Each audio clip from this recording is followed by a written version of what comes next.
Hello to everyone coming in. Welcome, welcome.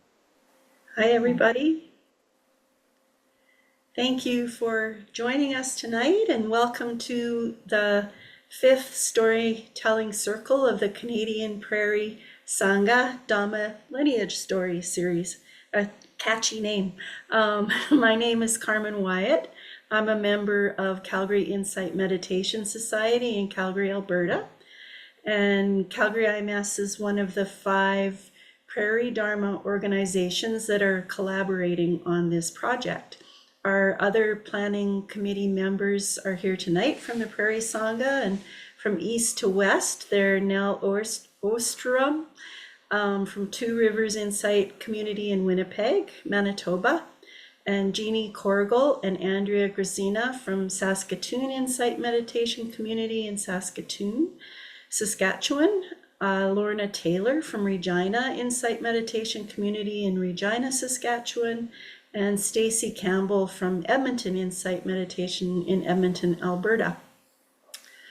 We're very grateful that Insight Meditation Society, or IMS, who is hosting this online forum, helps bring it to a much wider audience. We actually have over 600 people registered for the program. So for those who aren't able to be present tonight, they can access the recordings online and learn and hear all of the interesting stories. I also want to thank Elizabeth or Liz Hamblett from IMS, who's hosting tonight in the background on behalf of IMS, and also Andrea Grazina from Saskatoon, who's also managing in the background. So thanks for taking care of us all here. We're so pleased to have Thanissara, Kittisaro, and Yong here this evening as our wise storytellers and teachers. By offering this program, we hope to show gratitude and respect to the Asian roots of the practice, give a sense of these teachings being handed down orally from generation to generation, as they have been for 2,600 years, and also for our fellow practitioners to gain a sense of carrying this precious practice forward. Buddhism began in South and Southeast Asia 2,600 years ago in countries like India and Burma, Sri Lanka, Thailand, an era characterized as Theravada or early Buddhism. From Southeast Asia, Buddhism moved into Japan, China, Korea, and became Chan and Zen in the Mahayana tradition, and also into Tibet to become the Vajrayana tradition. All of these traditions are present on the Canadian prairies, beginning with Chinese communities here in the 1880s. The tradition that most of us likely here tonight practice in has come largely out of the Theravadan early Buddhism, and our 2 main lineage streams are the Burmese and Thai traditions. Last year we heard a lot of stories about Burmese teachers whose teachings are part of the foundations of Theravada as it has evolved today. And tonight we'll hear more about the Thai traditions and also hear how this lineage balances with Mahayana traditions. So as the evening goes on, you're welcome to put any questions that you might have for the teachers. They'll address those at the end of the evening. There's a Q&A icon at the bottom of your screen or somewhere on your screen that you can put those questions for the teachers in. If you have technical questions, you can ask Liz those by putting them in the chat box. And Stacy Campbell will be collecting the teacher questions through the evening so that they'll get addressed when it's time. So I want to thank you all for being here tonight, for your presence and your attention. And I'd like to welcome Lorna Taylor from Regina to offer us some opening reflections. Thank you.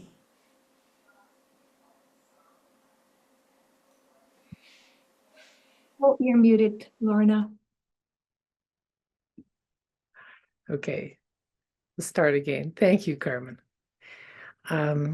I invite you to take this time now to acknowledge the connection that the land on which you are living has to the indigenous nations of your region. I live in the province of Saskatchewan, Canada, located on land covered by 6 numbered treaties, which are the original lands of the Cree, Dene, Lakota, Nakota, Dakota, and Saulteaux, as well as the Métis Nation. Through land acknowledgement, we honor the people who lived here before us and who called this land their home. We also acknowledge the mistakes which are part of our history of colonization and have caused deep and lasting harm. Let's take a moment of silence now to reflect on our role in healing past mistakes and working towards reconciliation.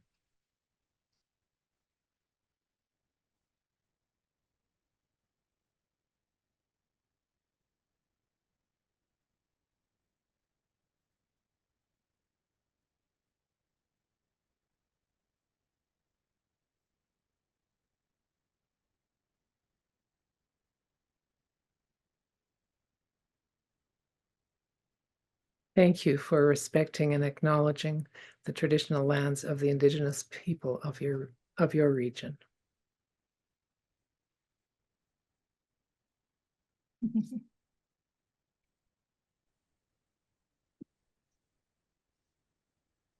So I think I'm next, and I would like to acknowledge our background photographs that most of us are using tonight, which are kind of evocative of, Big Sky Mind. And these photographs are of the grasslands of Saskatchewan, and they were taken by a dear friend, a Dharma friend, Dana Anjali, who is a longtime servant of the Dhamma and a leader in the Regina Insight meditation community. So on behalf of the Sanghas that are represented here from the Canadian prairies, I'd like to offer all of you a warm prairie welcome. Mm-hmm. And now I leave it to Jeannie to introduce the teachers. Thank you so much, Nell. And I'd like to, just before I introduce the teachers, introduce you to our virtual lineage tree, which we haven't unveiled yet, and we're going to do that tonight. I want to recognize Andrea Grazina, who built us a website for the Prairie Dhamma Lineage Project, and also Malin Rosen, who created our lineage tree, which is in process. So Andrea, could you share screen and show us? So this is our lineage tree that's in process. We're hoping to, we have some, Malin has listened faithfully and thoroughly to all of the talks so far. And on the Burmese lineage side, entered pictures that represent many of the teachers that we've heard stories about. And if you click on each of these pictures, you'll see a small snapshot of the teacher and what was shared about this beloved elder, and a bit of a synopsis of the talk of the session that is also posted on this website that you can listen to. And so we hope that in doing this, we have a collection of these teachings and our lineage all together that we can refer to. And then over on the Thai side, we're starting to fill this in now with our teachers tonight, who'll share with us about some of the Thai lineages. And we'll put also on here the influences that many of our teachers bring. Tonight we'll be hearing some influences and balancings from the Mahayana tradition as well, and we'll put them on our website as well. So I want to thank Malin Rosen very much. I'm hoping they're on the call tonight for all of the work that you put into this virtual lineage tree, Malin, and Andrea also for making our beautiful website design. So thanks, friends. And everyone, you'll get a link. The link is will be posted, and you can go and visit this website anytime. And so now, friends, it's my delight and my honor to introduce our special guests. And I have, it's such an honor because not only are these teachers very influential in Europe, in South Africa, in North America, but very influential in my own heart. Their transmission of love and devotion for their elders has really touched my own heart and awakened, deepened my own sense of gratitude and love for our ancestors. Also, these teachers are amazing models for how to channel this devotion and love into meeting the world in wise ways as our world is today. So Yong and I trained together in our teacher training at Insight Meditation Society. So I have a super special soft spot in my heart for him. And Yong is a core teacher at the Durango Dharma Center and Sacred Mountain Sangha, and is also a visiting teacher for other community centers across North America, including ours. He teaches retreats at the Insight Meditation Society, Spirit Rock Meditation Center, Big Bear Retreat Center, and the Vaisitos Mountain Retreat Center. Yong is also a retired acupuncturist, is passionate about nature and Dharma, and has particular interest in devotional expression, supporting caregivers, and offering teachings to communities of color in the Dharma. Thanissara started Buddhist practice in the Burmese school in 1975. She was inspired to ordain after meeting Ajahn Chah and spent 12 years as a Buddhist nun. During that time, she was a founding member of Chithurst Monastery and Amaravati Buddhist Monastery in the UK. Thanissara has facilitated meditation retreats internationally for the last 30 years and has an MA in mindfulness-based psychotherapy practice from Middlesex University and the Karuna Institute in the UK. She has written several books, including 2 poetry books, and her latest book is Time to Stand Up, an engaged Buddhist manifesto for our Earth. Kittisaro graduated from Princeton as a Rhodes Scholar and went on to Oxford before going to Thailand to ordain with Ajahn Chah in 1976. He was a monk for 15 years, and during that time helped found Chithurst Monastery and Devon Vihara in the UK, trained monks, was a prison chaplain, and taught extensively. He has studied and practiced Chan and Pure Land for 35 years, informed by the Chinese school of Master Hua, and has completed 2 year-long silent self-retreats. Kittisaro recently completed a 2-year residential master's course in Buddhist classics at the Dharma Realm Buddhist University. With Thanissara, he is co-author of Listening to the Heart, a contemplative journey to engaged Buddhism.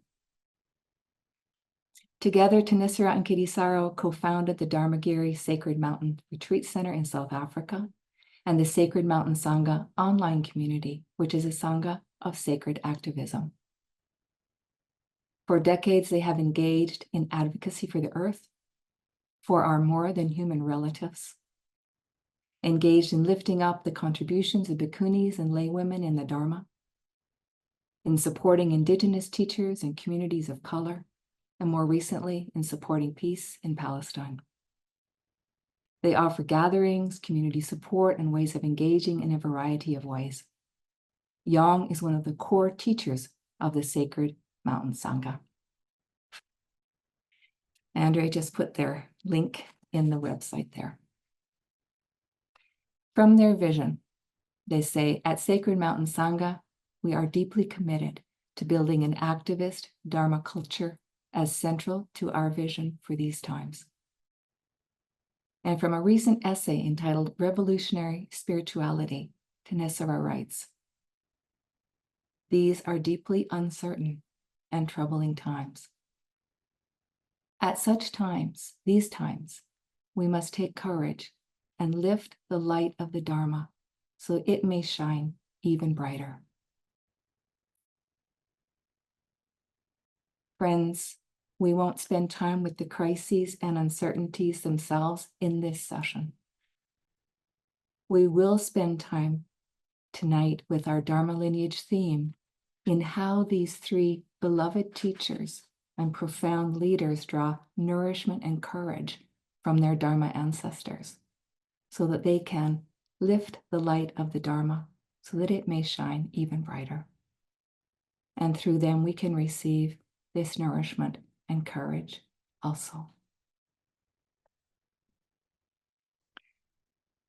We'll begin, friends, with Yong leading us in a meditation, and then Kittisaro and Thanissara will offer a chant, and then we'll begin our conversation.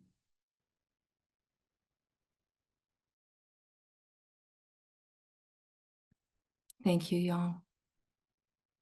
Yeah, thank you, Jeannie. A wonderful welcome and introduction.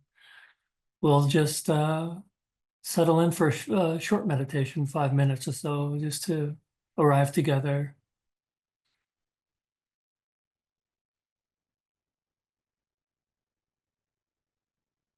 Just taking our time to feel how it is to land in this gathering.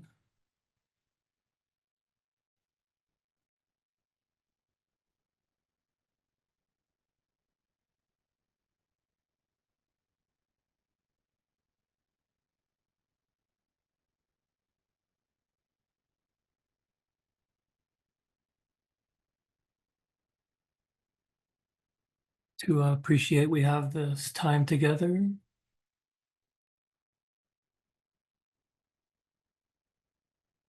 To be with good Dharma friends, teachers, the Sangha.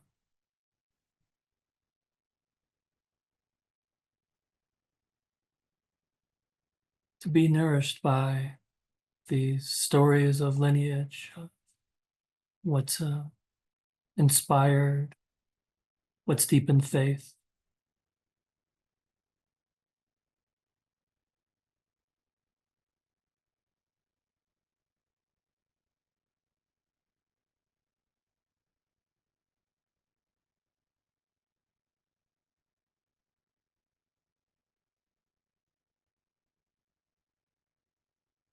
Really just taking these few minutes here to invite ourselves to be at ease.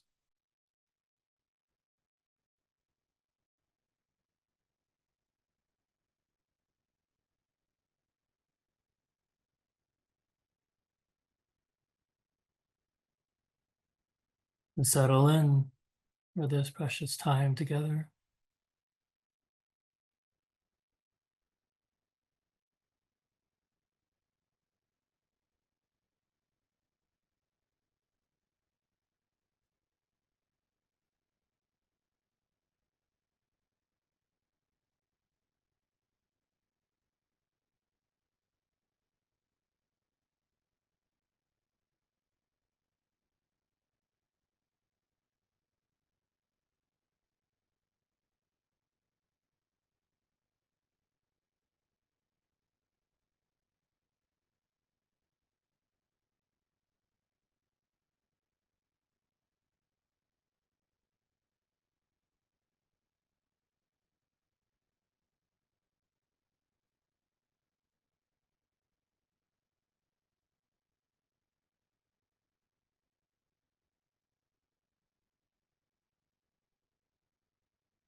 I love the image of this lineage tree, which Jeannie shared with us at the beginning.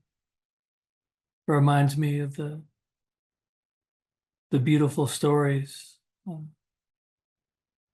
the classical discourses, the suttas of good friends gathered beneath a tree to hear the teachings, to be in good company.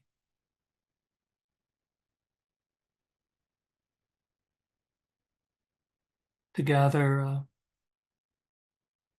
to be inspired by this precious Dharma.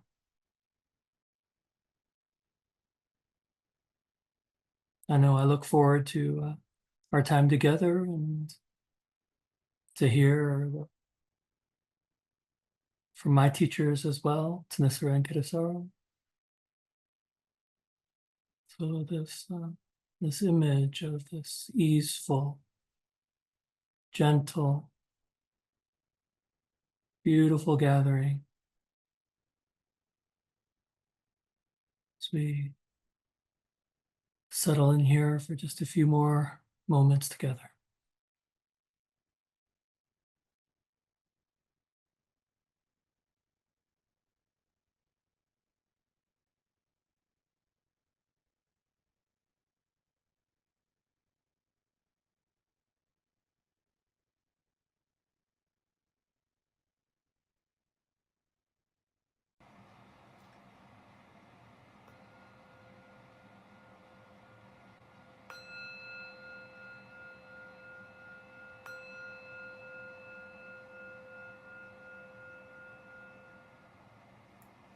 Pass it to you, Kittisaro, Thanissara.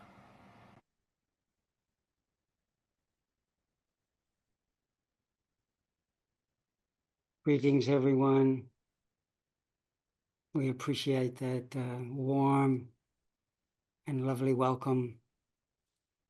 Let's begin our session with some chanting from our Thai Forest tradition, honoring the Buddha in the Pali language, and reciting the qualities of the Triple Jewel. This is a list of qualities that appears in all the Buddhist traditions.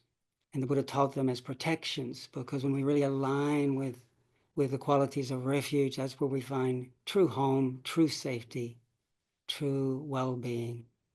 So we'll begin by reciting that. Namo tassa bhagavato arahato samma sambuddhassa. Namo tassa bhagavato arahato samma sambuddhassa. Namo tassa bhagavato arahato samma sambuddhassa. Homage to the blessed, noble, and perfectly enlightened one. Homage to the blessed, noble, and perfectly enlightened one. Homage to the blessed, noble, and perfectly enlightened one. Iti piso bhagava arahang samma sambuddho vijacharana sampanno sugato lokavidu anuttaro apurisa dhamma sarati satta deva manusana buddho bhagavati savaka do bhagavata Dhammo santitiko akaliko ehipasiko panayiko bhajata vedita bovinyu hiti supatipanno bhagavato savaka sangho ujupatipanno bhagavato sāvaka saṅgho yaya patipanno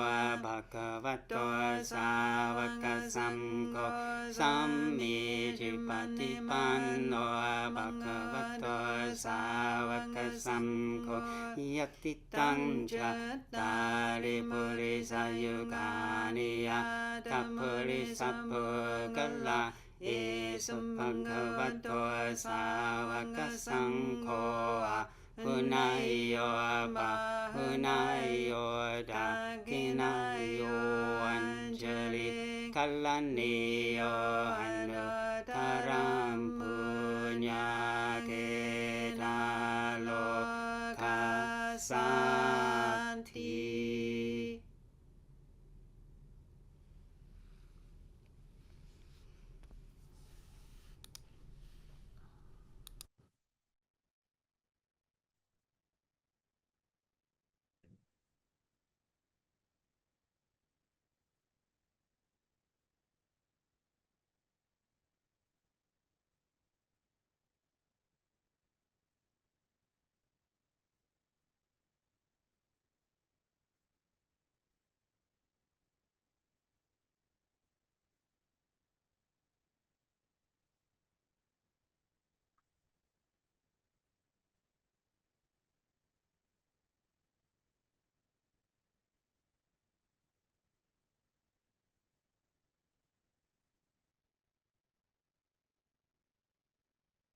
It's always so nice to let the silence just settle after a chant.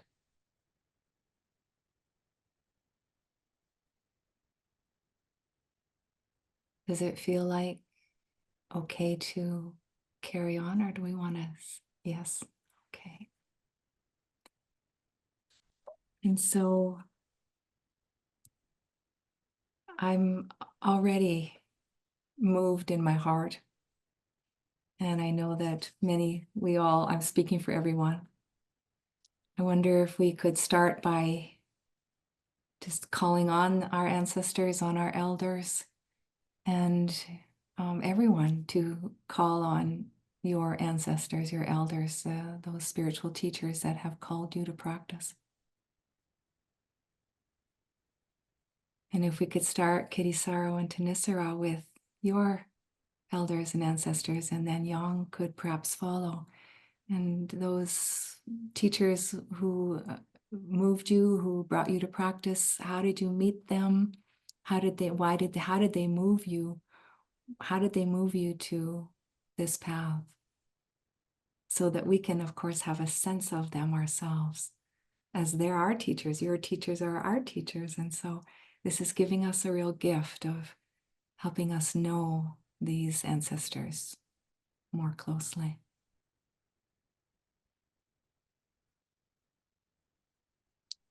Thank you, Jean. Thank you, everyone. What a beautiful project. Really moved by your attention and care on capturing lineage, without which we wouldn't be able to have experienced and be in the flow of the transmission of the Dharma. And so this is a piece that often gets forgotten. And it's a complex thing to inherit lineage or be part of lineage.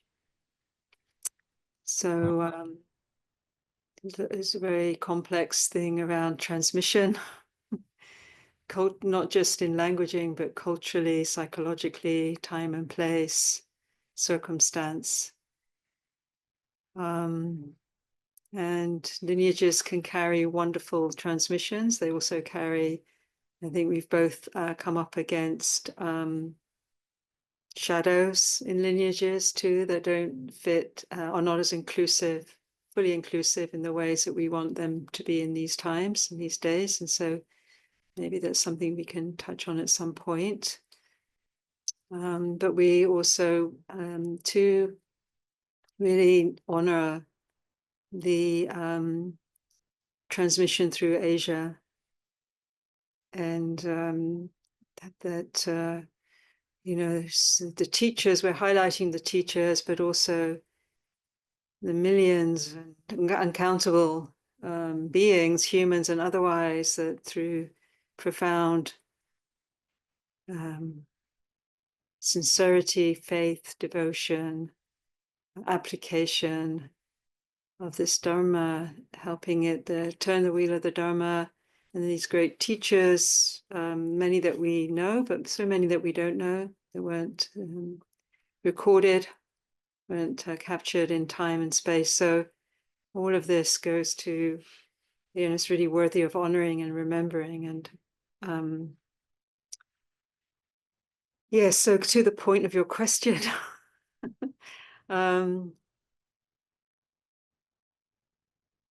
there's just, well, you know, there's just so many teachers. I think for me, in terms of the Buddhist lineage, I didn't really know when I first began formally my Dharma training, which I would mark as my entry into a first 10-day retreat.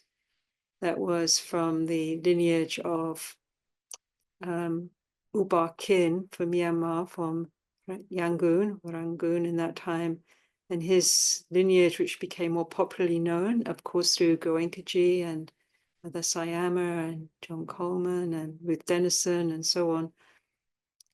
That lineage came from, the techniques came from Laity side or from Myanmar. So that was very transformative and made a very deep impression on me. So I studied with that lineage and sort of was part of it in the UK, the first retreats we did. And then through being invited and sponsored, was able to spend 6 months in their first center as it was being built in Igatpuri, outside of what was then Mumbai, and then went on to their center in Rangoon. And we were also involved in helping bring the community I lived in at that point as a young person, a 10-day retreat form that was popularized in the lay life. I think Uba Khin was very instrumental in that transmission. So it was through one of those retreats, and this, at that time, these were retreats held outside of Oxford that I was particularly involved in at a centre that had been purchased. It was an old, huge, stately home by a Burmese family that were political exiles. And in the back of that great stately home, there were Nissan huts that were built at the Second World War. From cedar, actually came from Canada, the trees that came from Canada. Those huts were for the children being evacuated from London in the Blitz, and those became the meditation huts. So in those huts, there would be anything up to 70 young people. We were all young, keen on enlightenment, thinking we knew what that meant, doing these very intensive retreats. And it is during one of those retreats that intersected with the first invitation of Ajahn Chah to come to the UK in 1977. And that was from the English Sangha Trust that had been set up in 1956 with the purpose of bringing monastics. And at that point, they were thinking of male monastics, obviously, great teachers to the UK to set up a Sangha, meaning a monastic Sangha. So Ajahn Chah had been invited by the English Sangha Trust for that purpose. So that was Ajahn Chah's first visit to the West. He was older then.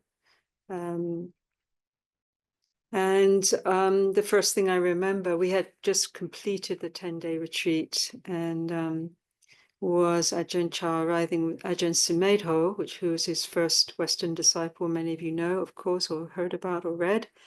They just literally had come out of the northeast of Thailand, which is very well known for its great meditation masters, particularly the revivalist Ajahn Mun, who was very instrumental in Ajahn Chah's inner awakening and as a guide and teacher. So when they arrived, they came to the front of the hall. They came in the doors at the front of the hut, and to me, they could have come from outer space because they looked. I was like, they. It wasn't just how they looked, but it was for me, really, it was the vibration or the frequency, or it was very, very impactful and very other. It literally was just something I hadn't really experienced before. So I was very sort of drawn, and I managed to leave the retreat and go and listen to Ajahn Chah that night. I knew he was giving a talk to students, and really, I think from that first talk, even though it was in Thai, it was translated, but listening to the Dharma, they were pre-recorded talks from in the retreats of Goenkaji and a technique, but to listen to the transmission of Ajahn Chah, even though I didn't understand it, I could tell that he had this incredible depth of insight. I didn't know exactly what it was. And at the end of the talks, I was very uplifted. It was a simple talk, really. His Dharma talks tend to be pretty simple and classical. I was just thinking how wonderful that was. And he said, if you've been sitting here thinking this is good or bad, you haven't been listening properly. So that was very much the style of Ajahn Chah. He would take every opportunity to catch what you were doing with the conditions of the world, rather than being so fixated or reactive to look at what your mind was doing around the conditions. And I think really for me, in terms of what was so significant with my meeting with Ajahn Chah is that it really was the beginning of the establishment of what I would now call, which I didn't have the language for, the first factor right view. I would consider what I was doing before, and not necessarily to do with the teaching or how it was taught, but how I was interpreting it was more a practice of concentration and developing what I thought was more and more concentration, more and more samadhi, and somehow that would automatically lead to a breakthrough. But what Ajahn Chah brought really was this inner wise reflection, directly contemplating mind and the nature of mind.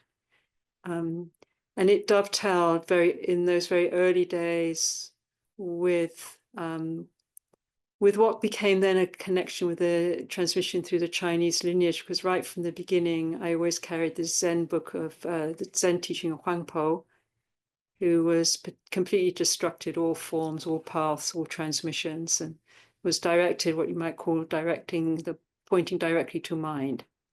So somehow, even though I didn't really understand, it meant something to me to read. And you weren't supposed to, but I'd always read a few sentences. So I'll stop there to give you a sense of initially what caught me from Ajahn Chah, and then the power of that transmission, as I began to realize, is this right view, it wasn't so dependent on the circumstances and conditions, that everything became part of the path. And in fact, one of the things that he was really well known for was that to create disturbance or to point to disturbance or dukkha as actually an opportunity rather than something in the way of where you thought you were supposed to be going. So in that way, he actually really gave a way of making the practice very doable in every condition and circumstances, which set the ground for us later to be able to translate everything we've done since to time and place, and what's needed in that time and place, without losing the true depth of the Dharma.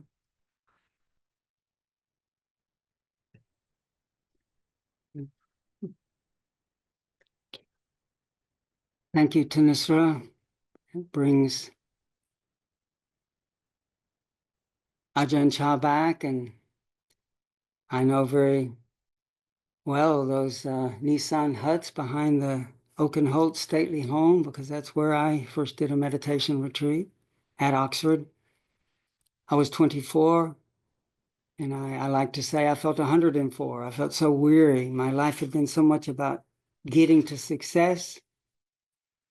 And the next exam, the next tournament, I was had focused a lot in my youth on wrestling. I was very now, and I didn't have the language then. In the language of Dhamma, I was really entangled in Bhava Dhanha, this momentum of going somewhere, going to success. But I felt weary and old. And I used to like sitting in quiet churches. And it was just because something happened, but not when anybody was there. Not growing up in the South, I couldn't handle the sermons with a Jewish father and a Baptist mother, and them taking us to a very small and at the time controversial Unitarian church when we were growing up in the middle of the Bible Belt. Sometimes sermons were always telling us we were going to hell because we were going into the wrong place. But sitting in churches in the Oxford countryside, these ancient sacred sites, there's something in the power, the resonance, and I intuitively sensed that listening was a portal to something deeper, and that all my obsession with success and getting to success and happiness out there in the future was somehow overlooking this inner world. And I won't go through what happened, but I had an experience in a church, and then without even knowing, I was led to drive into that Buddhist center that Thanissara was talking about. And it was there that I did my first meditation retreat, and using that Burmese system, that particular system. And it was so impactful. And at the same time, right after that retreat, someone who lived in Thailand needed a place to stay. And I said, "Oh, you can stay in my flat." He was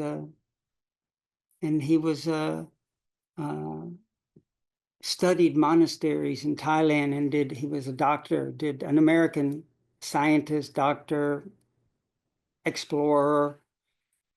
He did tests on meditators to see over the years, the impact on their personalities.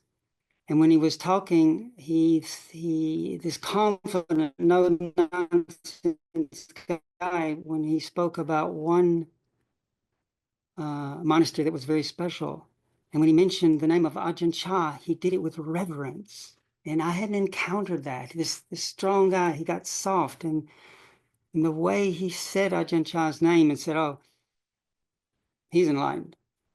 And he said he has a few Westerners with him, and the senior Westerner, if he's not enlightened, he's close.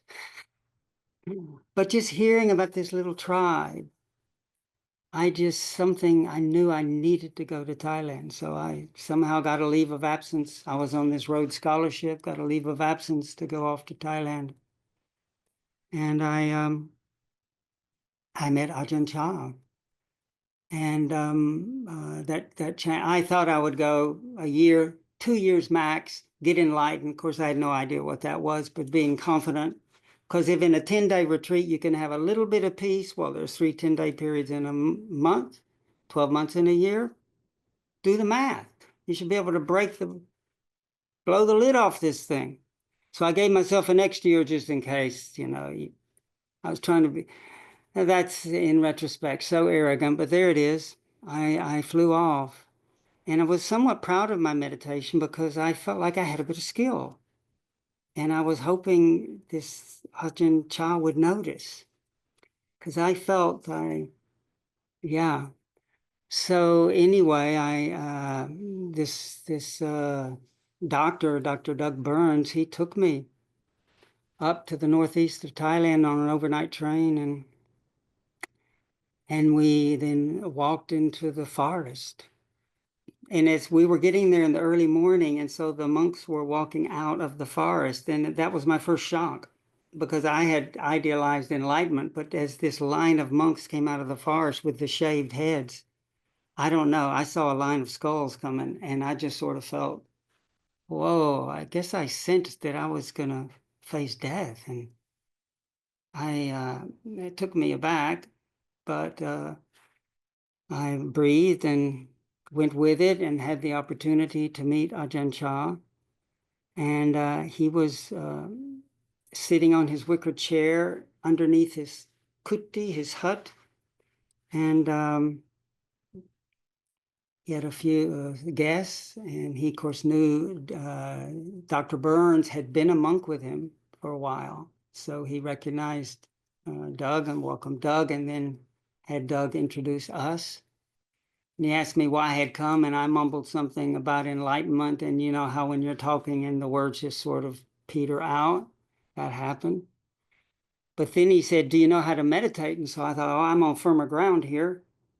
And so when I talked about my noticing the sensations in the sweeping, and I, as I said, I thought I was pretty good at it, and I didn't mention, but I thought I felt I knew how to sweep down both sides of the body simultaneously. Of course, I didn't say that because I wanted to be modest. And anyway, in the middle of my explanation of meditation, he got off his wicker chair on the all fours and started sniffing around his body like a dog and saying things, and the people were laughing. And I was waiting for Doug to give me a translation. And seeing this master do that was funny, I must admit. And I was a little embarrassed. But he finally got on the chair with this big grin back on the chair and a warmth. And Doug said, translated what he said. Ajahn Chah said, you don't need to go all over the place. He said, he said, be with your breathing. If you know one thing well, you'll be able to understand everything. If you try to understand everything, you might end up not understanding anything thoroughly. And he said, let Sumedho teach you how to be a monk. And somehow in that interaction, the warmth, the unexpected, later I heard that's what's called stabbing the heart. He touched me. I did become a monk, and I ended up not finishing my thesis. I stayed 15 years. And that first teaching about the relief of being simple, and learning to let the nature reveal its truth, and that truth applies in all times, all places, because this Dhamma is timeless, always here and now. So yes, I have tremendous gratitude to Ajahn Chah. And also there was a wonderful Chinese master that we'll weave in later, but his teachings really merged with the teachings of Ajahn Chah. Ajahn Chah, though he was a Theravada monk, had a Mahayana heart. He had a heart of great compassion. And when one of our teachers was saying, oh, I'm going to be enlightened, and then I don't have to come back and be a teenager again, and Ajahn Chah went, what about the rest of us? What about the rest of us? And so, yes, he emphasized liberation, and his presence, his ease, his joy was important, but he definitely included compassion. And that's where the Master Hua, which we'll talk about later, brought in the Bodhisattva ideal.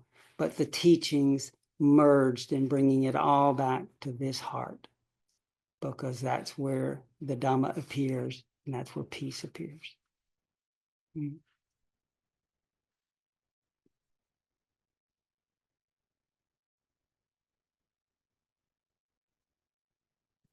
Thank you both so much for touching the heart just like that. I'm wondering if everyone might be feeling a little bit of a call in the heart. I see some nods. Kittisaro, thank you. And Thanissara, thank you for connecting beautiful Ajahn Chah teachings with the sacred activism right here. That was beautiful. Yong, would you like to chime in with your stories. Sure. Thank you, Jeannie.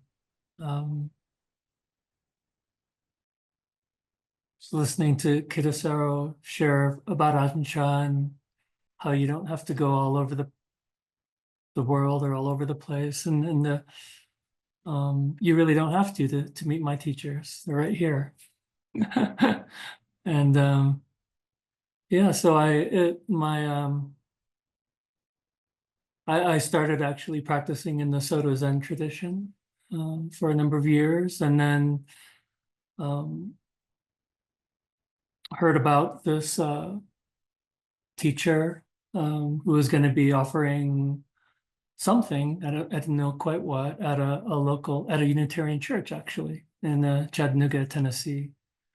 And I showed up, didn't know what to expect. And of course, it was Thanissara giving a talk. And there's something about the talk, I don't actually even remember what Thanissara spoke about. It was something I imagine around engaged Buddhism, sort of. It's my memory around that, but I just remember being so struck by what she shared and what the way she shared and the way that I felt so inspired. It really, that talk actually changed my life, and I remember thinking, wow, this is Buddhism too. Like I had no, it sort of opened up this whole world, and so I started. I was still practicing, quite devoted in the Soto Zen tradition, but I started coming to everything that Thanissara and Kittisaro were offering. It's a small meditation group in the kind of foyer or living room of a small therapist office, and then eventually a yoga studio. And then I would go do my first retreats in the Insight tradition, IMS, Spirit Rock, and eventually to Dharmagiri. Sort of volunteering, showing up for everything, really just wanting to be around these teachers. And ever since then, now, of course, I still am very drawn to the Zen tradition, but very much rooted in this lineage. It's interesting that during the training that Jeannie and I were a part of, we were at some point in the training, maybe in the third year or so, we were asked to reflect on what is our lineage? How would we talk about our lineage? And for me, that was an interesting question because I had come from the Soto Zen tradition. I hadn't felt like I was in one particular direct connected line to this tradition or that tradition. But as I talked to some others in the training and some of the teachers in that training, so I came to realize actually, oh, my lineage is Thanissara and Kittisaro. That's my lineage. And through them being really introduced to the teachings of Ajahn Chah, of the Thai Forest Tradition, eventually the Kuan Yin Dharmas as well. And so, I really love this gathering as it is an opportunity to reflect again on lineage, but to also celebrate, honor our teachers. It's a real privilege to be able to do that. And through, especially through the way in which Thanissara and Kittisaro have really inspired, really held the teachings, really empowered their students in the Dharma, this kind of opening into these greater lineages, the teachers that are always around us. I think about Thanissara recently talked about how we're entering into the lineage of awakening. I think about we're in this lineage of listening, this lineage of devotion, of faith, of care, and just so inspired by the ways in which I've been opened into the Dharma through the way T and K have really held and modeled and transmitted these teachings and this path. Yeah, so thank you.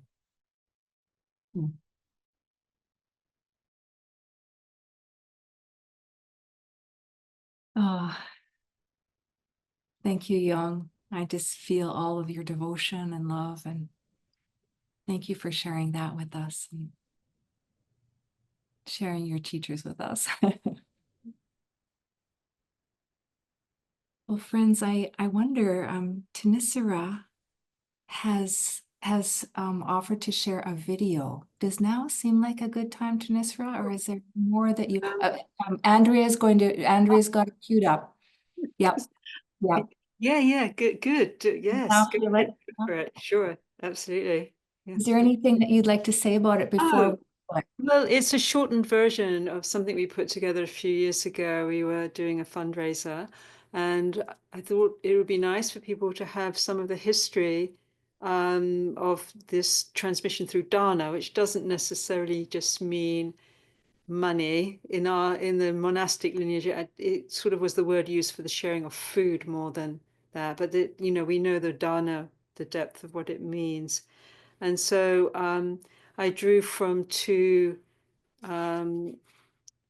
documentaries that were made in the UK back in the 1970s about the first monastery and Ajahn Chah when he first came to the UK. So you'll see a little bit about this first monastery in the south of London on the border of Hampshire and West Sussex, Chithurst Buddhist Monastery. And you'll see the locals having no idea what on earth is going on with this strange people going on their arms round along the village country lanes.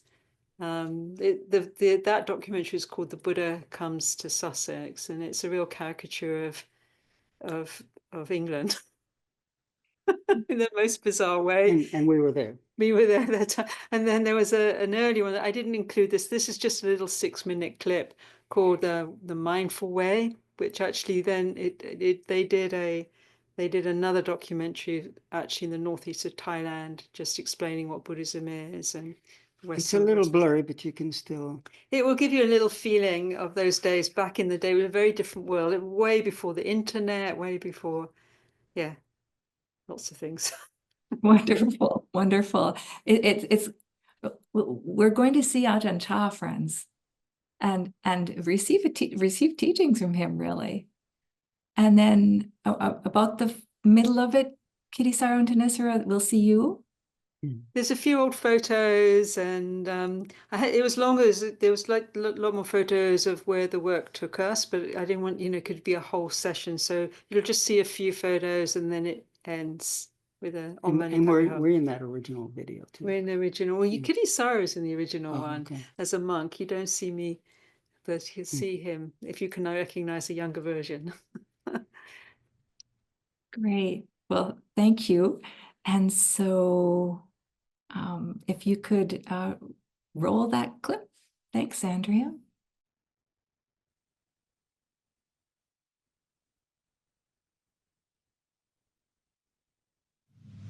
In July this year, in a small West Sussex village, people woke up one morning to an unfamiliar sight. Their new neighbours, a group of Buddhist monks, on their arms round.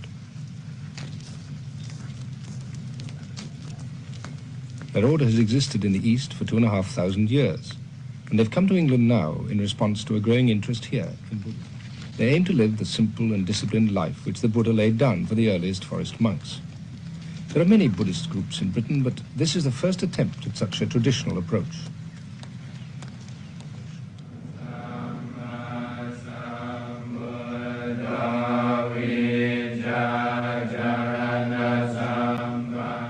But very little of their day is taken up with ceremonies.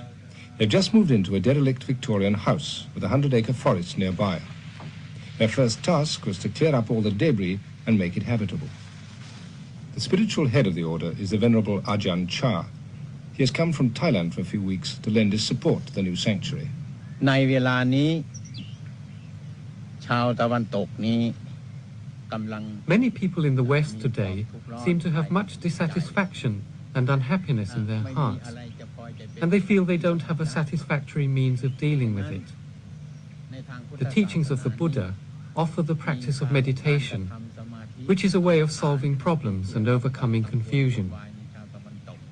We've been invited over here because many people want to learn how to put the teaching into practice, with the aim of finding a path through their confusion towards peace and calm. Rumours in the Sussex village have been rife. If they weren't the Moonies, then they were communist spies, or the abbot was the king of Thailand in disguise. There were many questions to be answered.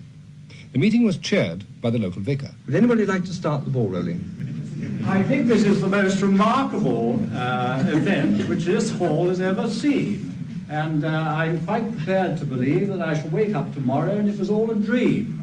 And my question is, what is the... Their one meal a day has to be eaten before noon. Part of their food will be grown by their lay helpers, and the rest will be donated by Buddhist supporters from further afield. Today, it's been given by the Hampshire Buddhist Society. This temporary dining room was provided by their chairman, who owns a marquee company.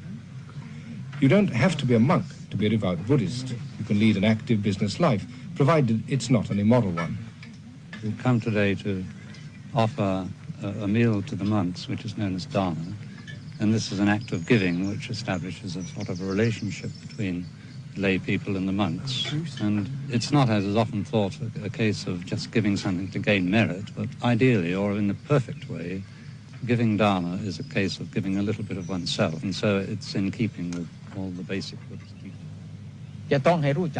All this can never be fully understood if all we do is talk about it. Just as we can never know whether an apple tastes sweet or sour, unless we actually taste it for ourselves.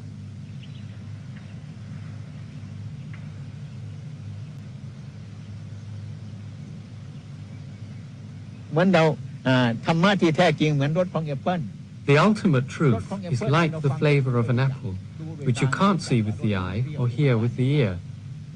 The only way to experience it is to put the teaching into practice.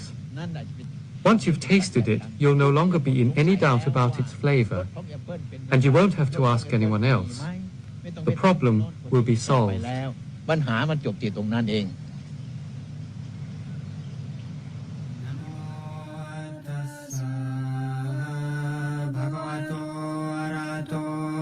สัมมาสัมพุทธัสสะนะโมตัสสะภะคะวะโตอะระหะโตสัมมาสัมพุทธัสสะนะโมตัสสะภะคะวะโตอะระหะโตสัมมาสัมพุทธัสสะบุตตังสรณังคัจฉามิธัมมังสรณังคัจฉามิสังฆังสรณังคัจฉามิดุติยมปิพุทธังสรณังคัจฉามิดุติยมปิธัมมังสรณังคัจฉามิดุติยมปิสังฆังสรณังคัจฉามิตติยมปิพุทธังสรณังคัจฉามิตติยมปิธัมมังสรณังคัจฉามิตติยมปิสังฆังสรณังคัจฉาม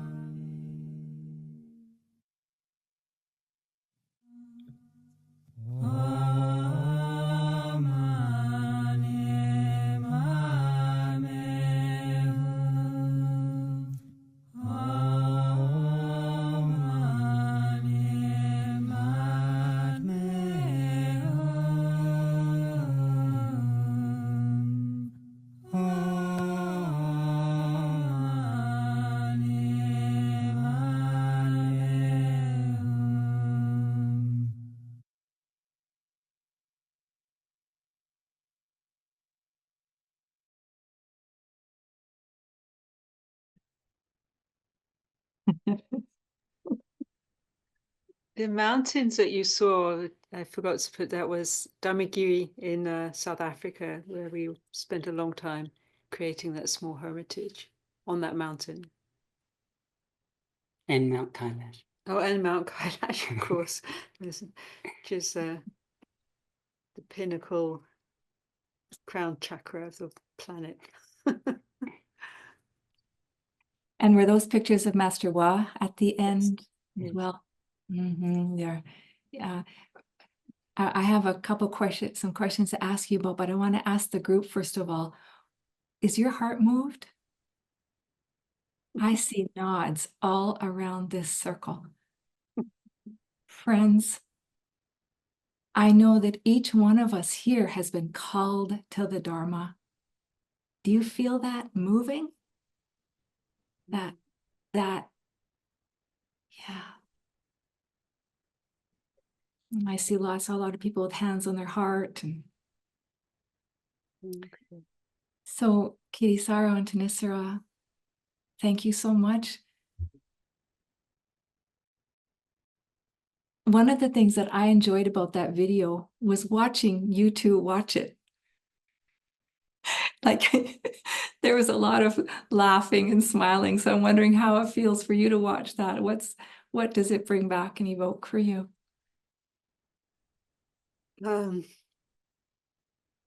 Well, I just love seeing Ajahn Chah. How he works with how he translated the Dharma for that moment. And when he didn't water it down, he was talking about the ultimate Dharma right there and then. He didn't, it wasn't like going, oh, you might not understand it. He just delivered exactly the deepest transmissions at every opportunity to whoever. And he had this term, stabbing the heart, that as soon as possible, make sure people get it. Get the samsara, the endless, and then to break that and, wake up. So, and this expression of freedom and joy and humor, he had a lot of humor, like he found a lot of things very funny in the West. And you see that moment where the man in the village hall is going, I am quite prepared to think this is a dream. And then it flashes to Ajahn Chah and he's just got this enigmatic expression that it's like he was almost understood what he's saying, going, oh yeah, it's a dream, all right.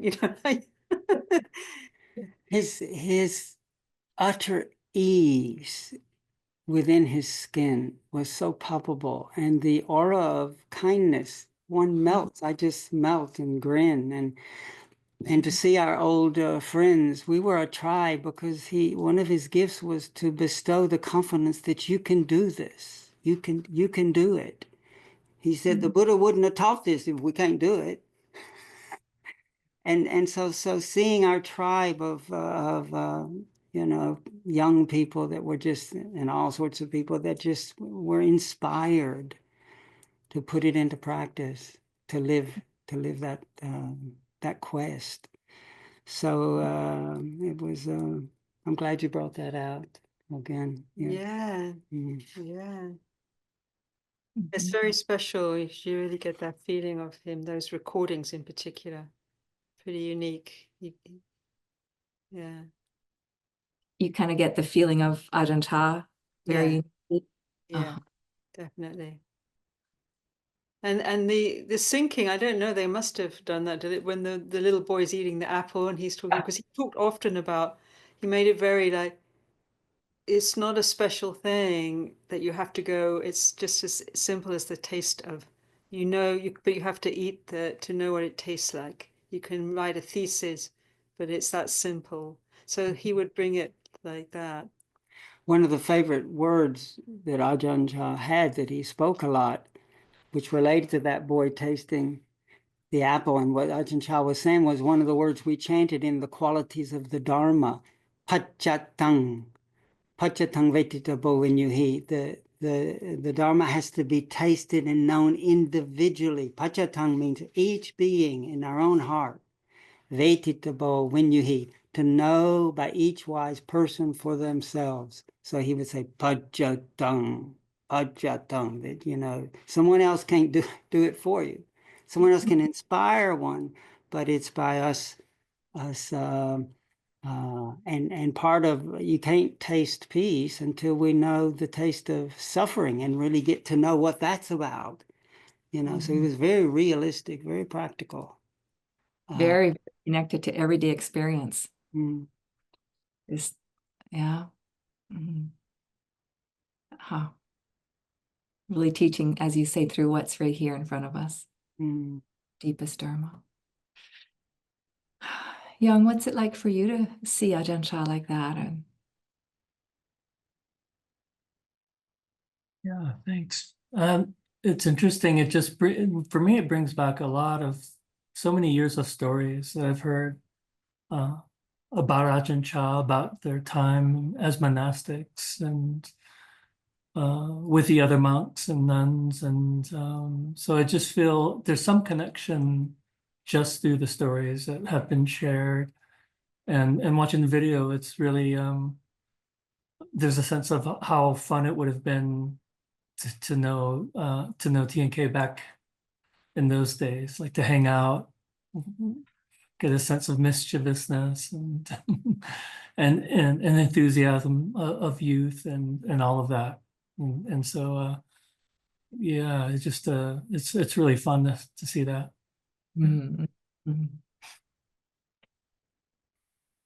Thanissara, one of the things you said was the uniqueness of Ajahn Chah really came through there. And I wonder if you could, maybe all three of you could describe for us so that we can understand a bit more about the uniqueness of the Thai forest tradition. If there's a way to describe what characterizes that tradition. All of our traditions in Buddhism, of course, share, as we all know the Four Noble Truths, the Eightfold Path, but every tradition has its own flavor and emphasis. What is a Thai forest tradition? Characteristics, can you say? Maybe three that you could add things. Yeah, it's really the simplicity and the renunciant, the letting go, the releasing of grasping inwardly, the trusting of the Dharma through releasing. There was a refrain, you know, is to not grasp at the conditions, to let go, but you could let go into something, you know, you're letting go into this deep ancient way of being in the world with an empty bowl, and each day you're seeing what becomes offered, both not only in terms of food, but also what life brings in all its array, and that all becomes the Dharma for you. That all becomes, so it's very direct, simple, renunciate, but had this, because of that, it had this kind of like pure water feeling to it. It had shadows. I don't want to romanticize. You know, like they were never very kind to their bodies, for example, in that tradition, in that era. Ajahn Chah had a whole slew of sicknesses and caused a long paralyzed and difficulty. So they really had this warrior approach, and that sort of translated into ways that needed to have some adaptation to include perhaps also allowing for more people to be included and able to do that life, or the Dharma life didn't necessarily have to be so hardcore. You know, the feminine, the compassion, the softening. But yeah, I think this warrior, renunciant, simplicity, immediacy, moving toward rather than his transmission of courage, like don't, you know, whatever it is, like moving toward to contemplate rather and turn it from dukkha to non-dukkha, and really keep honing into that focal point. So he kept I wasn't with him for very long, so I can't, there is a whole autobiography recorded. So Or bio. a biography is not auto, but very true, which you get much more of a flavor, which is available. It's very thick and quite a thing to read, but I think you don't need to read that all to get that essence. You see in that what you just saw of Ajahn Chah. I feel, I don't know. Thank you. Yeah, Thanissara, all the things Thanissara mentioned about the simplicity. It was a forest tradition. There was study, but the oral study around the Four Truths, really, the three characteristics. So it was really deeply practice oriented. And it was very Zen-like, and it brought everything back to the heart. He would, the Buddha was not out there.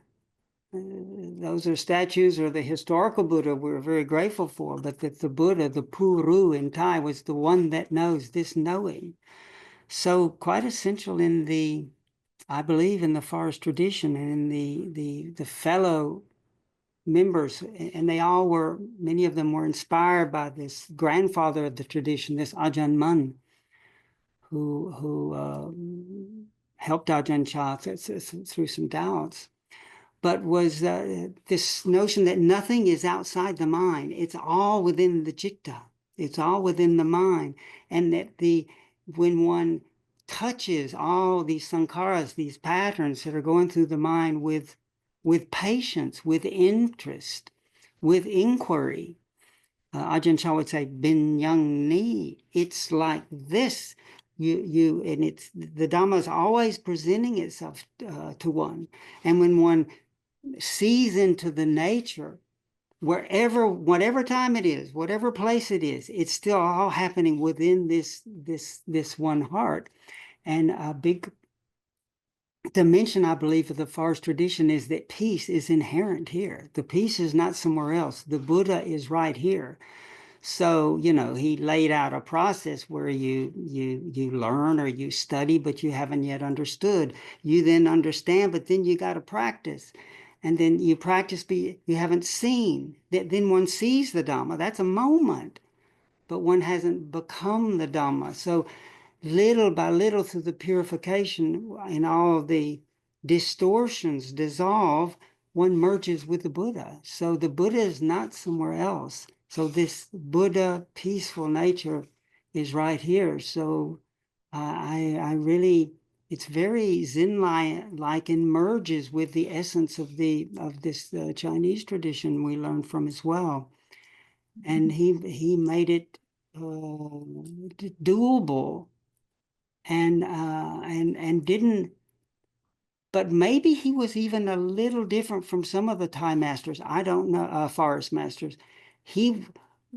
Certainly you were taught to cherish peace and stillness.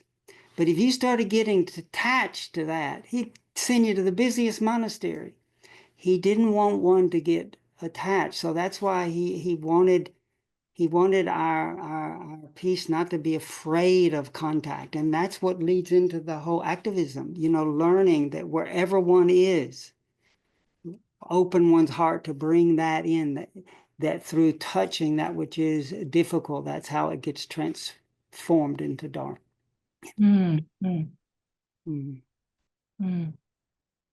Beautiful. I want to follow up on that, but Yong, anything to add around what characterizes Thai forest? And partly I ask because sometimes we go on retreat, us practitioners who go on retreat and we receive teachings from different teachers, and it kind of blends all together, and we're not sure what's from the Burmese tradition, what's from the Thai tradition. Not that we have to know exactly and keep things separate, because they blend beautifully as it does for you. But sometimes it's a bit of a mishmash. Do you know what I mean? And so knowing what came from the Burmese, as we learned last year, the noting practice, and as you were saying, quite intense 10-day retreat practice, if I got that right. And then what gifts have come from the Thai forest, just in terms of both being skillful means. Anything to add there, Yong? Good question, Jeannie. Thanks. As I was just listening to your question, what sort of arose for me was that, and maybe this is just an inspiration through T&K or through what my sense of this tradition is, but there's somehow they somehow make room for, normalize and include that sense of the mishmash. Like it doesn't have to be so defined. It doesn't have to be so, am I doing this or am I doing that? And I guess Ajahn Chah famously, like the most important book is the Book of the Heart, right? We're feeling our way through. We're listening in. We're not sort of adhered to one way or this method or this is the defining characteristic, but the sense of, again, this empowerment to learn for ourselves and there's space for exploration, creativity. And for me, so much of that happens in this relationship to nature. I know you and I, Jeannie, as we have talked together so many times around our inspiration in nature and this learning from, I think it's no accident that it is the forest tradition. They're in the forest, just as the Buddha and so many other practitioners throughout time. The sense of learning from being in intimacy, immersed in relationship, in deep relationship with nature and what's happening around them. And so in some ways that becomes the teacher, that becomes the method pointing us right back to the heart. So something about that for me that offers a lot of freedom and that offers a sense of maybe I can trust myself here. Maybe I can really trust. I don't know if it's this or that necessarily, but I can really trust this is what feels right. So, thanks. Oh, beautiful. Thank you. And I saw Kittisaro and Thanissara nodding a lot. Do you want to say anything about that? We're so proud of Yong. I mean, just to see the Dharma shine through him over the years, it just makes me happy. And he said it. It's the forest tradition, and the, Ajahn Chah was big about reading the Book of the Heart and learning from nature, because we are nature, and these distinctions of inner and outer and all that, when one listens deeply, all those distinctions dissolve, and there's the purification of the heart, and that's the merging with all the saints and sages, and at the heart of all is this pure heart. So yeah, we totally love Yong's answer. Yeah, and I think the thing to underwrites all of that. He wasn't teaching a technique or a methodology. He was transmitting the reality of Dhamma. The container of the monastic life is the technique, if you like. So I think the techniques can be very helpful in lay life because you don't have that external discipline of the container. But to remember that the immediacy of the Dhamma transcends or moves beyond, or you have to deconstruct, the stream entry beyond the rites and rituals and methodologies and techniques and destinations, which is all constructs of the mind, and the conceptual frameworks, based often on the sense of a self going somewhere or not being whatever. So he would go, it's very Zen in that way, I guess, looking back into and deconstructing that whole premise, and making simple but not necessary, therefore easy but simple, the actual fundamental nature, but would never give it a term as such. You can call it what you like, call it Nibbana, call it original nature, it's just a word. but that realization has really was much more emphasized in his transmission, or pointed to or communicated, necessary than a methodology. Really realizing it in your own heart. Just Yes. And I think Yong touched that in talking like the mishmash. In other words, so he was very aware of the provisional nature of the teaching, that it was always a question of a teaching at a time and place to bring someone back into balance. So like when our teacher was getting attached to stillness, says, I'm out of here, I'm not coming back. And Ajahn Chah would say, well, what about the rest of us? But then, if it's sometimes too much metta and you get entanglement. So, he would say, when the obstacles come high, you learn to duck. And when they come low, you learn to jump. So that's why, he would come out with different responses to tangles. But it's all back to reading the Book of the Heart and this trusting that there is this luminous nature right here, ever beckoning. Beautiful. So whatever can allow that to shine, whatever can allow that to release and realize.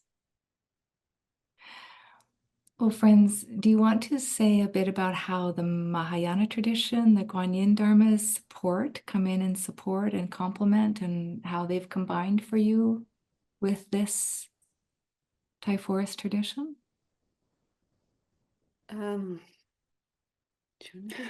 Well, it started because I got typhoid, and in my second year, got really, really sick and almost died. And went through all kinds of experiences in hospitals in Thailand. But by then I was already so still excited about the path, and so wanting to give back, because already I could see the blessing of these teachings. And by then Ajahn Chah was also concerned that things weren't easy for me being sick in Thailand. And by then our Western teacher had been invited to go and start these monasteries in the UK. And so Ajahn Chah said, there's no tax. And my father got sick in America, and my mom was wanting me to see my dad, worried he was going to die. And Ajahn Chah said, there's no taxi to America. Why don't you go help Ajahn Sumedho out in the UK, and then you can be closer to your family. Ajahn Chah is very compassionate, and he met my parents. Went to see him. But anyway, at founding the monastery that you saw pictures of Chithurst renovating that Victorian house, the typhoid, I never really got over it. And so for like a decade, I was quite sick. But I literally had to lie down. My teachers were compassionate. They remembered I'd been very energetic and liked contributing, but I was just really, really devastated. This fever had done a lot of damage. And so then some newsletters from Master Wa's lineage had gotten to our monastery. And one of the writings, one of Master Wa's transcription of a talk was talking about, and I'd never heard of Kuan Yin, was talking about there is this bodhisattva and this mantra called the Great Compassion Mantra, that there's no illness that Kuan Yin can't help you with. And I was interested because I wanted to get better, to give back, to be a part of this. And then I was literally lying down all the time in the attic of that Victorian house, sick. And so I started chanting, didn't know how to chant it, but I just learned it best I could. And the master had said, look, you got to do things for at least 3 years to show you're sincere.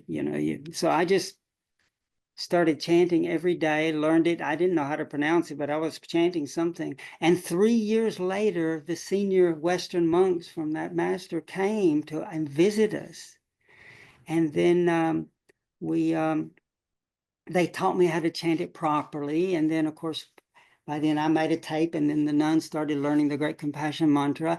And we were avidly reading about this Bodhisattva, Avalokiteshvara, Kuan Yin Bodhisattva, who would respond to prayers, but who in the depth of the Kuan Yin Dharmas, was Kuan Yin's deep listening, was returning the hearing to listen into your true nature, this Zen, this Chan practice, which actually merged so much with how Ajahn Chah taught that the true peace is right here. It's not somewhere else. So that's how it started. Do you have any other thoughts about it?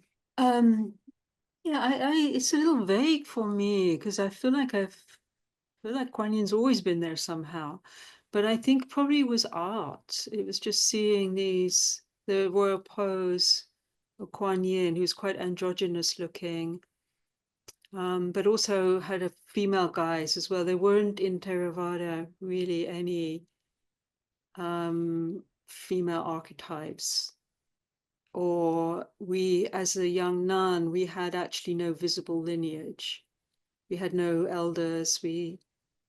I mean, I was in Thailand and spent a little time and met the nuns, and they were always a little bit invisible, and there weren't women's voices. They were never read. There was no visibility.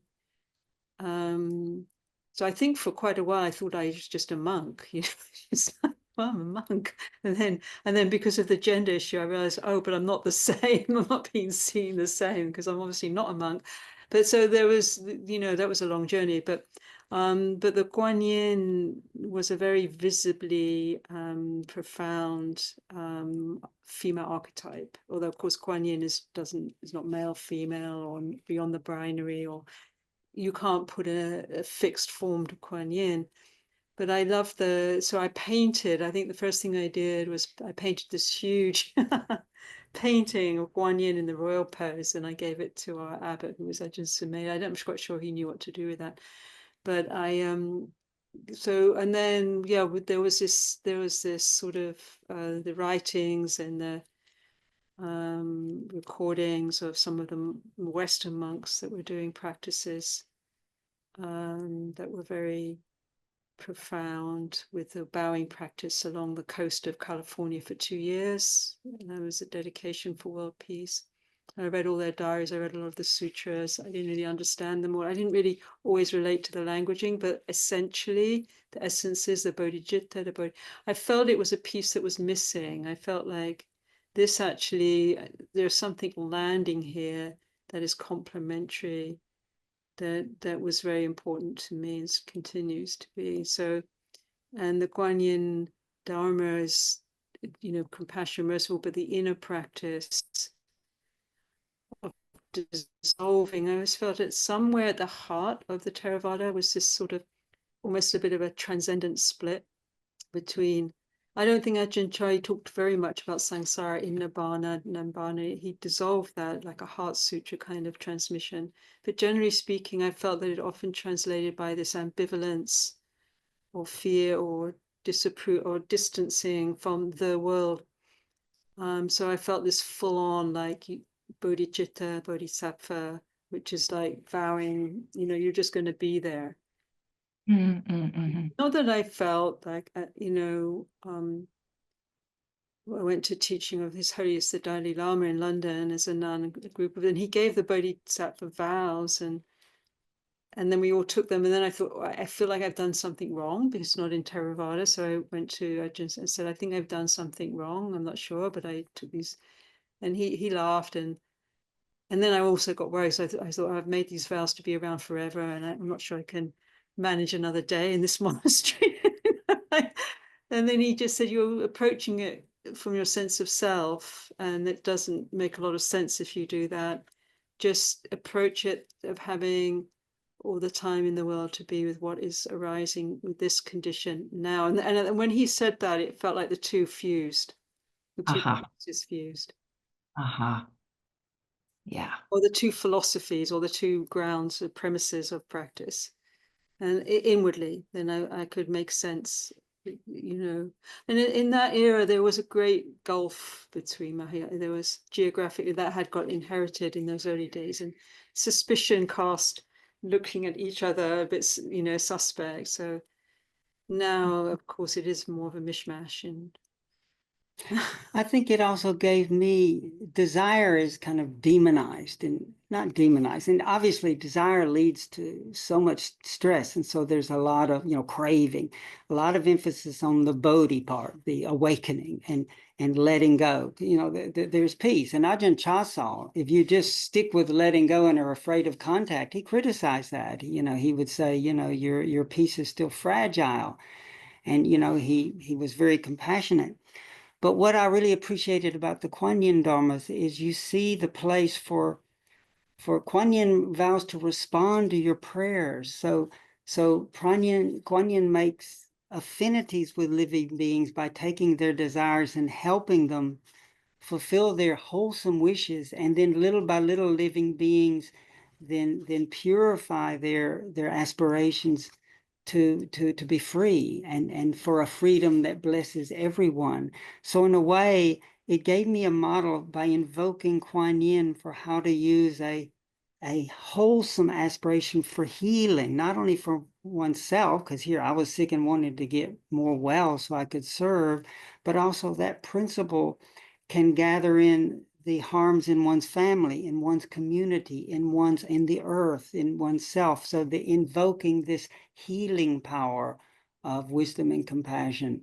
And so not just the letting go, and so it merged with Ajahn Chah's teachings, but learning to meet the world, still needing to be at ease and be patient, but trusting that there can be, because compassion is essentially a wish that may suffering be alleviated. And yet it's different from a selfish tanha, which is a selfish, separative kind of craving. So that bridge, I don't know if I'm saying it clearly, opened up for me in the Kuan Yin Dharmas more clearly. Beautiful. Is it like you, it helps us to touch into the great heart, and that great heart helps us to be with what's here more fully, more wholeheartedly? Yes. And bring the Dharma right here to, and awakening right here to what's happening? Is that it? Well, it's with intimacy. Kuan Yin is the one that contemplates at ease the sounds, the being, the sentiency of all. So it dissolves this, the sense of duality of me looking at it or sending metta to them, but it's really the inner practice of, it's another metaphor for the natural state of heart, that which is deeply receptive, and within which this awareness within which all things are already resident. There's no splits here. It's just the projections of the mind. So that deep listening is dissolved. So it's not knowing something as an object, but knowing something as is a part, but not apart from your own nature. So at that point, there's a very profound, the Kuan Yin's ultimately a metaphor really for this deepest heart, indwelling presence, knowing, awakened. And therefore the appropriate response can emerge. What's needed for, it's like wrathful, tying up demonic energies, which we need a lot of now, to merciful, soothing, calming, healing. And then there are many sub-practices, mantras, mudras, evocations that bring forth the potentize this, so Kuan Yin can be understood in so many ways, like an ancient being, an archetype, our original nature. It's just Kuan Yin doesn't mind. I know that you resonate deeply with this too, Yong. The sense of Kuan Yin and the invocation of this. Oh, gosh, there's so much.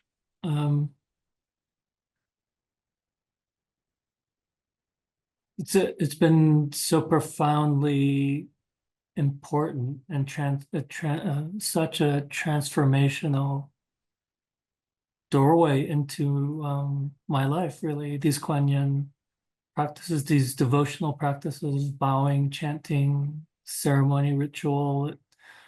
Kittisaro talked about this word healing, and for me, these practices were really a way of understanding healing on so many levels. So healing for the heart that didn't know belonging or love.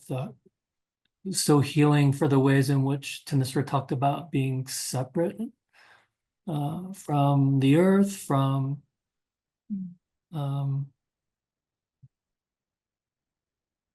the sacred, from mystery. It was so healing in the sense of the sense of my own cynical approach to that I brought into meditation. Like, well, I've got to work really hard, and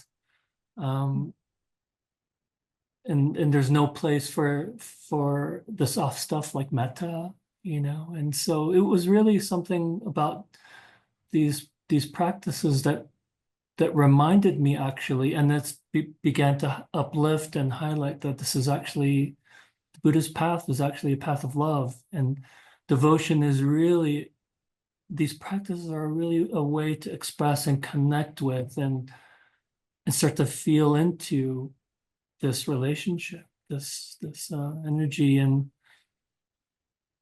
yeah, it's been so healing in terms of my own lineage. Actually, it's so interesting the way karma works, how these devotional practices have led me back into so much exploration around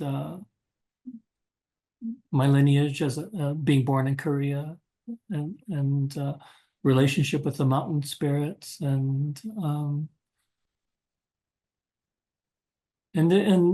for me, that what I have come to discover ultimately is that these devotional practices, these expressions, these ways of having the heart get so much more involved in practice, it's a way for me of having a dialogue with refuge. It's a way for me to actualize refuge in the moment, when I can feel into and speak and move and act with this whole body in a way that's, whether offering incense or chanting or bowing. In that moment, refuge is real. I'm actually in dialogue with the way this collective momentum of practice and trust, it's been deepened in over the years. So yeah, I just love it. I mean, so much of my practice these days is in that, I love chanting in nature. It's probably one of my favorite and most primary practices, and learning chants in my own native language, although it's not very strong in Korean, but learning the Heart Sutra, the Great Compassion Mantra, and others in Korean has been really healing as well. So yeah, there's just so much to say about this, but it's really a rich, beautiful territory for me. Thank you. Thank you so much. So much, Yong. Just hearing you speak brings us into that space of this great heart, this great refuge. Notice there's a thank you in the chat. Friends, we have about 15 minutes before the end of our time. And you know what? This has happened every time we've done this. Suddenly, we just started and suddenly we're almost at the end. And so I'm wondering if people do have questions, if you'd like to put them in the chat, in the Q&A place. And for our guests, I wonder if you want to, just as a last kind of question, think about, and Thanissara, of course, you all three have already touched on this, but is there anything else you want to add that your teachers gave you that support, inspire, nourish you for sacred activism?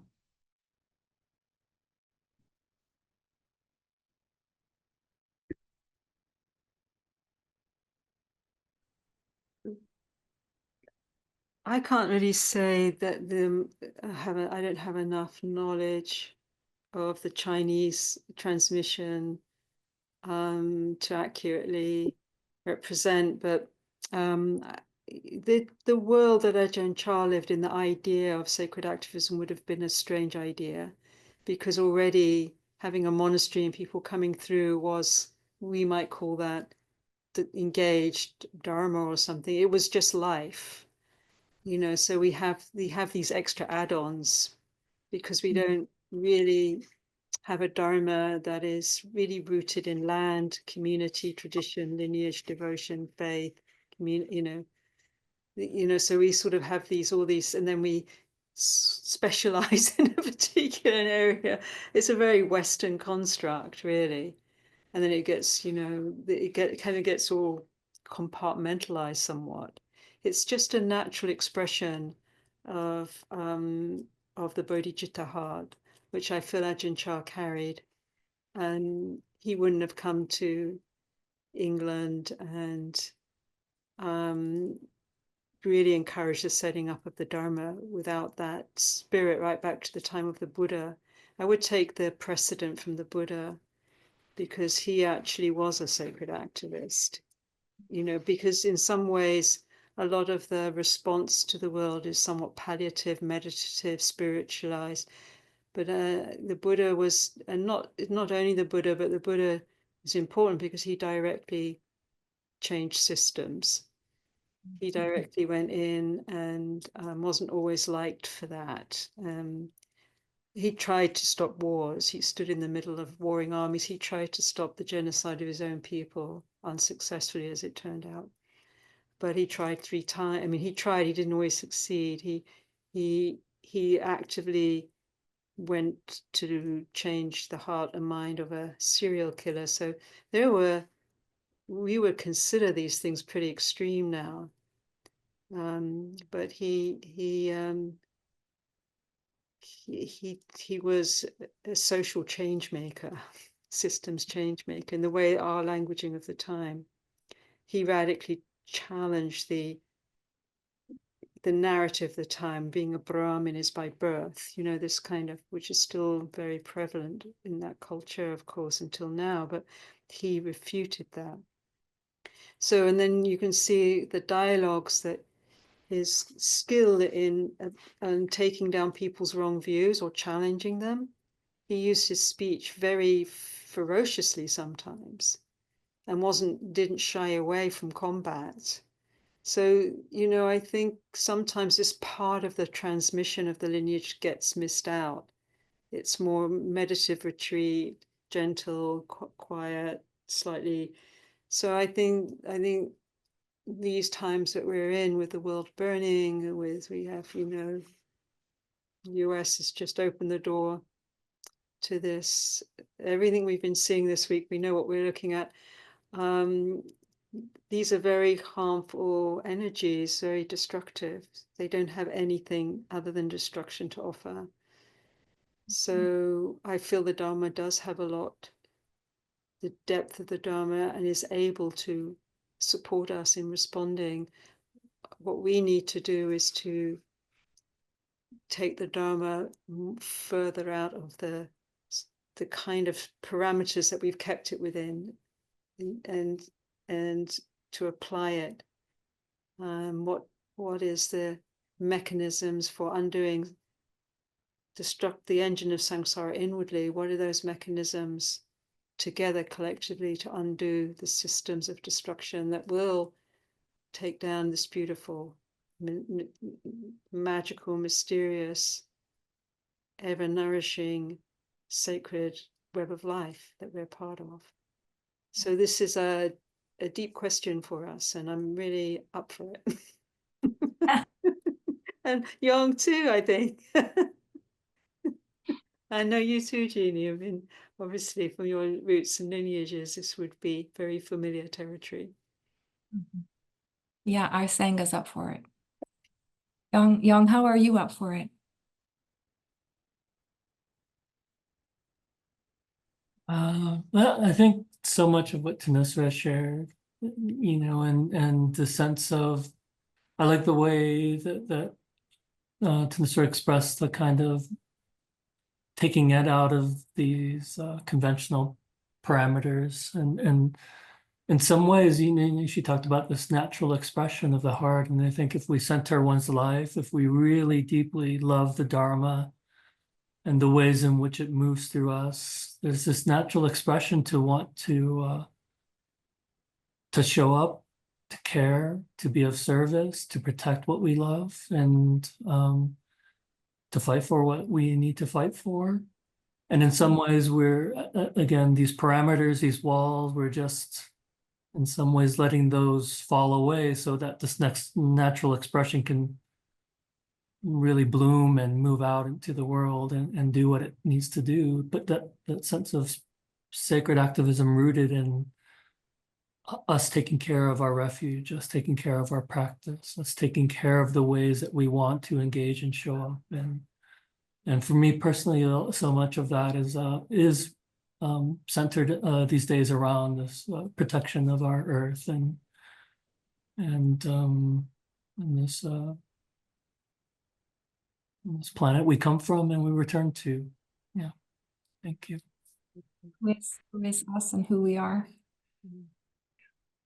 Kittisaro, anything to add? And we do have a couple questions I noticed.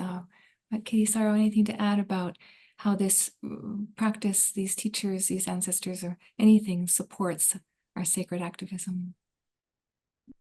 Yes, I resonate deeply with what has been said, and the efficacy of our I love the phrase sacred activism, the efficacy, the effectiveness of our response is potentized by our true purification of refuge, living, deepening relationship with this profound listening with awareness, because and that's the Bodhi part of the Bodhisattva. If you're just trying to save all beings but you don't have the awaken, it's an awakened being dedicated to awakening all. So we have to keep deepening this awakening, and when we listen in, learn to get perspective on views and opinions, and learn that prior to that is this awareness. When we're just attached to our thoughts, it leads to what's called papancha,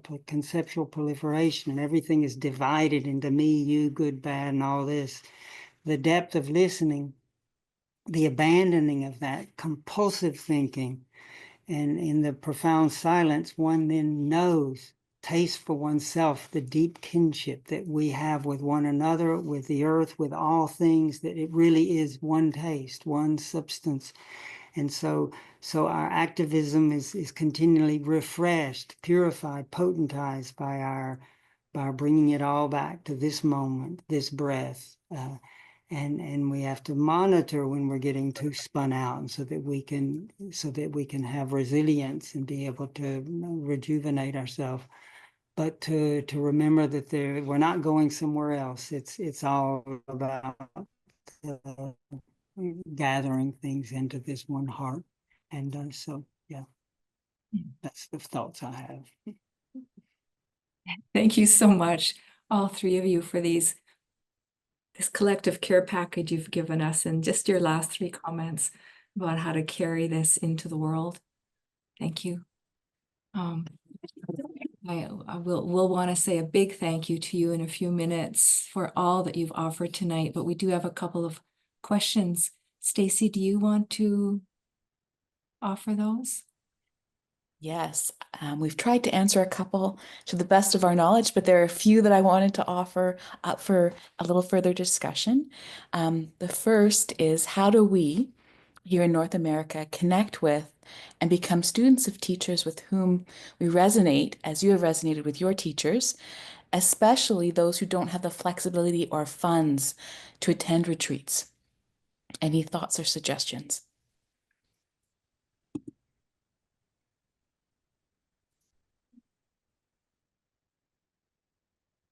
Well, it feels somewhat mysterious how these things work out. You sort of, like Yong was saying, you sort of go to a talk and then your life starts to, or I think if there's the intention and the way, and there's usually a way, just to be open inwardly, that you would like that teacher, you would like that support, how that comes, how that manifests. there is the old saying, when the student is ready, the teacher comes for that level of readiness, that level. There are lots of, in terms of the financial side, there are lots of scholarships offered in many different centers and through many different ways. So I think that the willingness to enter a path is going to be demanding.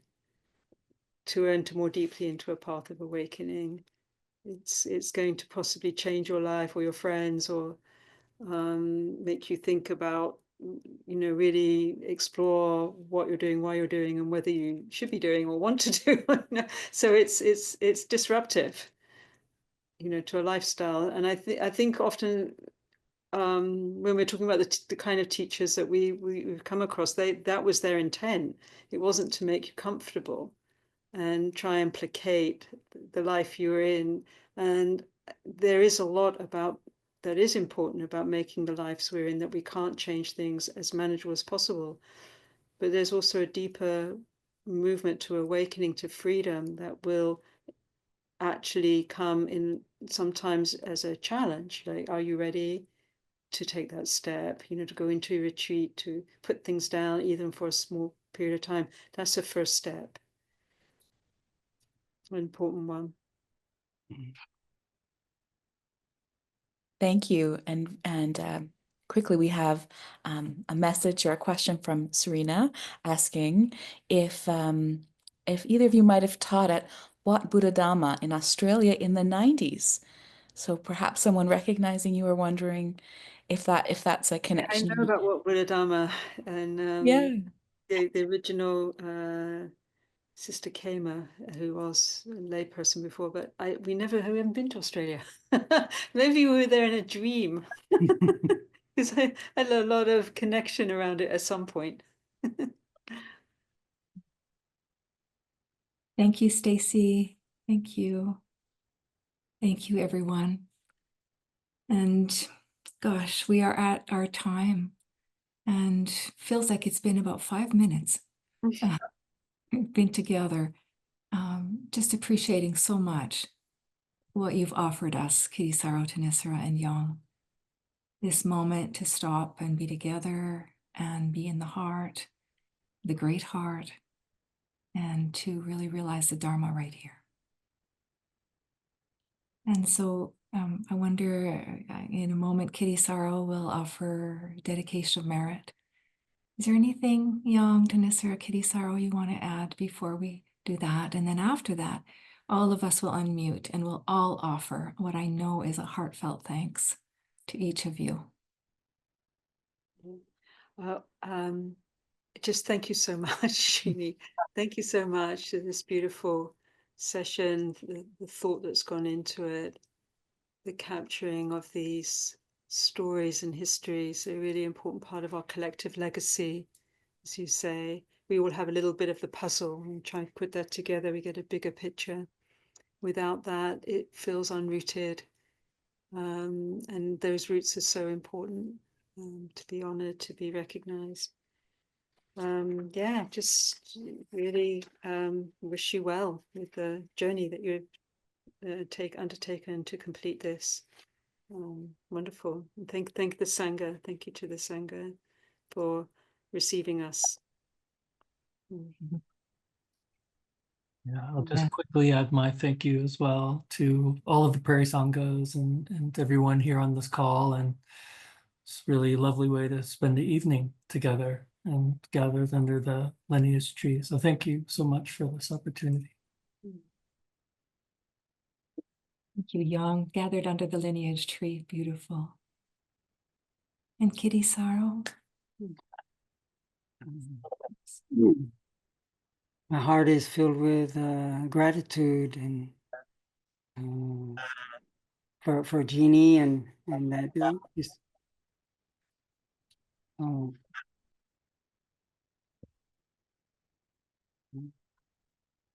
beautiful, skillful welcome, and your team and the prayer sanghas. The opportunity to reflect back on the on the conditions that have the really auspicious conditions that that brought us. I'm hearing something. They just keep going. Okay. Okay. The conditions that brought us into this wonderful path of awakening. Can we pause a moment, just savor the feeling tones of our body mind, the sounds and stories and images, teachers, traditions from the Thai forest, from the Chinese Mahayana, all back to the Buddha. That revealed that that there's a way of awakening that is open for all of us.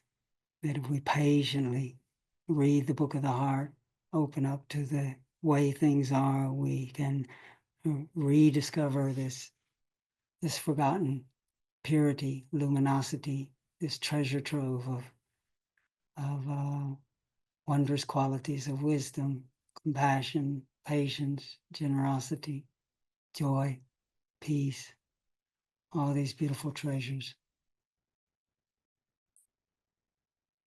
So may the blessings of our time together, may all of our supreme good fortune to have encountered the Dharma and something in us recognized its preciousness and invested time and effort into cultivating this path of awakening, of mindfulness, of patience, of abandoning what is harmful, of undertaking, lifting up what is good, of little by little purifying the heart to more and more recognize and abide in the timeless, ever-present, shining, all-inclusive, sacred presence and awareness that can't be captured in words, but is all of our true home. May these wonderful blessings, as we breathe in and out, may they touch and bless every cell in our body. May we share with each other, all those who help bring this event, all those who are online, all those who are going to be listening later, so that this Sangha family, we feel the power of that refuge, mutual encouragement. And may this, by the grace of the awakened ones and the grace of our good intent, be shared above, below, and all around with this wonderful, bounteous Mother Earth. For all those near and far, good and bad, may the blessings of our lives and of this time quell the fires of greed, hatred, and delusion, the hatefulness, the selfish grasping, the harmful and entangled biases. May the blessings melt away the afflictions, and may Kuan Yin sweep to soothe the hearts of living beings so that we wake up out of the spell and return to honesty, humility, generosity, kindness, and wisdom. May the blessings truly be shared for the welfare of all beings. Om Mani Padme. Om Mani Padme Hum. Om Mani Padme Hum. Om Mani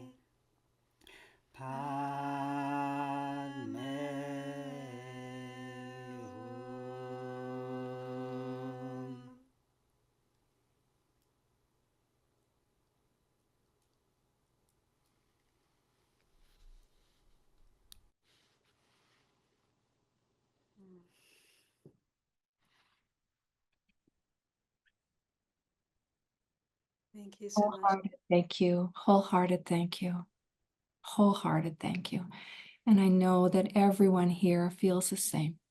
And so let's everyone unmute and just say thank you so that we can send our gratitude to these beautiful teachers.